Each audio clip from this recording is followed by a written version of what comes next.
मी Google, Tesla, Microsoft सारख्या कंपन्यांमध्ये गुंतवणूक करतो आणि हे मी खात्रीने सांगू शकतो की आपल्या पिढीला US मार्केटमध्ये गुंतवणूक करण्याचं महत्त्व अजून देखील पूर्णपणे समजलेलंच नाही. तर मी इथे अगदी 3 ते 4 मिनिटांमध्ये अगदी सोप्या भाषेत हे तुम्हाला सांगतो की US मार्केटमध्ये गुंतवणूक कशी करायची आणि ती का महत्त्वाची आहे ते. आता तुम्हाला माहीतच असेल की 2012च्या आसपास $1ची किंमत साधारण 50 रुपये इतकी होती आणि आज $30ची किंमत वाढून जवळपास 90 रुपयेपर्यंत पोहोचली. म्हणजे वेळेनुसार भारतीय रुपया कमकुवत होत गेला आणि डॉलर मात्र मजबूत होत गेला. भारत अनेक गोष्टींसाठी डॉलरवरती अवलंबून राहतोच, त्यामुळे गुंतवणूक करताना डॉलर मजबूत होण्याचा परिणाम इथे दुर्लक्षित करता येणार नाही. जेव्हा आपण भारतीय गुंतवणूकदार डॉलर आधारित मालमत्ता म्हणजेच US कंपन्यांमध्ये गुंतवणूक करतो तेव्हा आपल्याला 2 पद्धतीने इथे परतावा मिळू शकतो. आता तुम्ही असं समजा की US मार्केटमध्ये तुम्ही $1 गुंतवला आणि आता त्या $1ची किंमत साधारण 90 रुपये आहेच आणि काही वर्षांनी मार्केट वाढून त्या गुंतवणुकीची किंमत $2 झाली आणि त्यावेळी $1ची किंमत साधारण 100 रुपये झाली, तर तुमची 90 रुपयाची गुंतवणूक थेट 200 रुपयांची होईल. म्हणजे इथे काय झालं, आता इथे नफा तुम्हाला 2 पद्धतीने मिळाला. कसा? म्हणजे नफा फक्त कंपनीच्याच वाढीमुळे नाही, तर डॉलर मजबूत झाला किंवा डॉलर वाढला, डॉलरची किंमत वाढली, त्यामुळे सुद्धा तुम्हाला इथे फायदा झाला. यानंतर आणखी एक महत्त्वाचं आणि दुसरं कारण म्हणजे जगातील सर्वात मोठमोठ्या ज्या कंपन्या आहेत, ज्या चांगलं प्रॉफिट देतात, त्या अमेरिकन कंपन्या आहेत.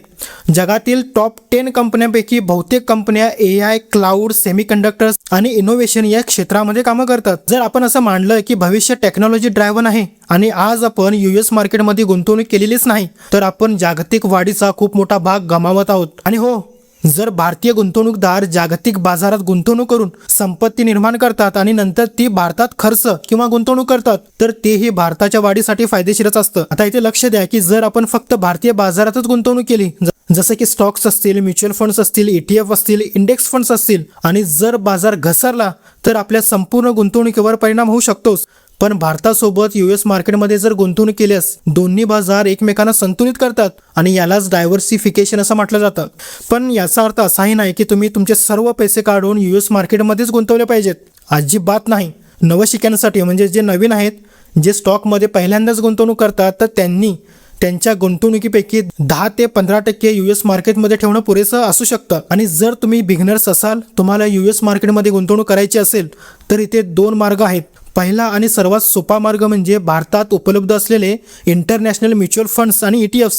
हे फंड्स म्हणजे अनेक कंपन्यांची एक बास्केट असते. जर समजा त्यापैकी काही कंपन्या थोड्याशा लॉसमध्ये जरी गेल्या, तर 1-2 कंपन्या लॉसमध्ये जरी गेल्या, तर बाकीच्या ज्या कंपन्या आहेत त्या तुम्हाला सांभाळून घेतात. तुमचा पैसा एकदमच इथे लॉस होऊ शकत नाही, त्यामुळे रिस्क सुद्धा इथे कमी होते. तुम्ही S&P 500, नॅस्डॅक किंवा डो जोन्सला ट्रॅक करणाऱ्या ETFs किंवा म्युच्युअल फंड्समध्ये गुंतवणूक करू शकता आणि हे सर्व बाहेरच्या देशामध्ये म्हणजेच US मार्केटमध्ये गुंतवणूक करतात. म्हणजेच काय, तर हे फंड्स US मधील टॉप कंपन्यांमध्ये गुंतवणूक करतात. आणि सर्वात महत्त्वाची गोष्ट म्हणजे काही फंड्समध्ये तुम्ही 500 रुपयांपेक्षा कमी रकमेपासून सुद्धा सुरुवात करू शकता, जर तुम्ही ETF किंवा म्युच्युअल फंडमध्ये गुंतवणूक करत असाल तर.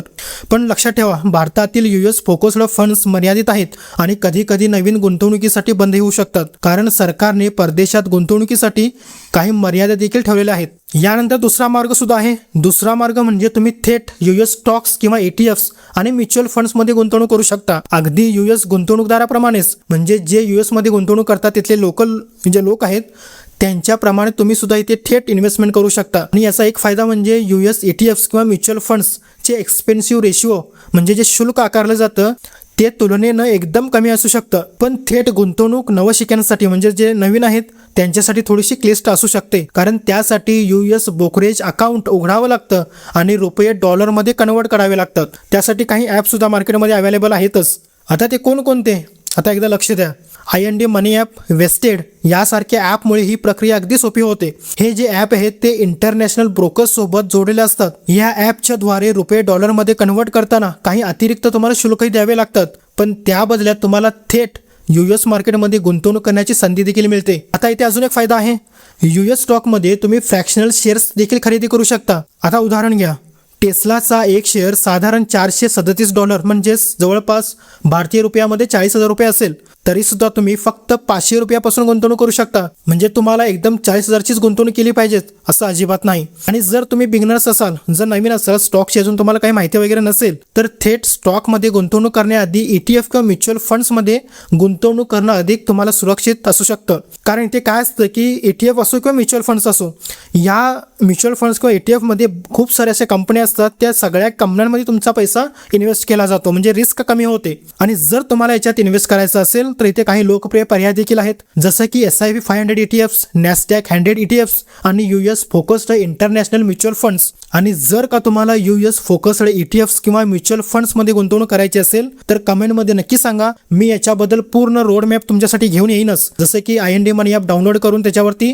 अकाउंट कसं ओपन करावं, रुपया डॉलरमध्ये कन्व्हर्ट कसा करावा आणि इन्व्हेस्ट कसे करावेत, कोणकोणते चांगले पर्याय असू शकतात ETFचे किंवा म्युच्युअल फंडचे, त्याच्यामध्ये गुंतवणूक कशी करावी. तर या सगळ्या गोष्टींचा पूर्ण रोडमॅप मी तुम्हाला एका व्हिडिओमध्ये नक्की सांगेन. त्यासाठी कमेंट करायला विसरू नका.